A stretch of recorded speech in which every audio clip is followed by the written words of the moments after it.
Hey, you're about to see a clip from about a 2-hour discussion that Andrew Cake, Emily Albrecht, and I had about the Dobbs oral arguments that we recently heard at the Supreme Court. So this is a clip from that, but if you want to watch the entire discussion and Q&A, that link will be in the description. Thanks so much. If you remember all the way back to the top of the stream, I mentioned that the original argument that the state was making was that you should undercut the viability standard. So you can keep Casey intact. You don't have to overturn Casey, just throw out the viability part. And then added on the argument, well, maybe just overturn Roe and Casey, and kind of made that the main argument. Well, the problem is the pro-choice side contends, and Casey makes this claim, that the right to abortion up until viability is the central holding of Roe. And that's in the words of Casey. And the pro-choice lawyers are standing well on that kind of case. And so there's this idea, and it goes with the legitimacy question. Can you craft some sort of a middle ground decision? On one hand, we could strike down this law. We could uphold Roe, uphold Casey. Done. On the other hand, we could overturn Roe, overturn Casey, uphold the law. Is there something in the middle that works? Is there we can uphold the law, but also leave Roe and Casey more or less alone?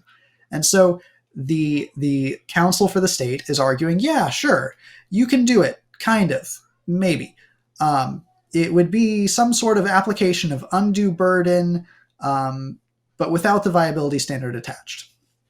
Pro-choice counsels argued that viability is part of how undue burden works in Casey, and so you can't just jettison it. They're kind of right. But also, as I was explaining with undue burden, this isn't creating a burden, it's a ban. And so now he's suggesting that it's going to be a clearer, more workable thing than the current viability standard, which is problematic. He's arguing is more problematic than maybe it is in enforcement cases. But he's trying to argue that it would be more clear to have undue burden on abortion be the standard for evaluating abortion bans before viability. But a ban isn't a burden, it's a ban. And so he admits in his argument that it's not really that workable, and so you should just overturn Roe. And the pro-choice counsels argue, if you reject viability, there isn't an alternative. There's not a more principled line. This one has precedent. And if you reject it, you have to overturn Roe and Casey. And so there's this interesting kind of crystallization that hopefully is happening.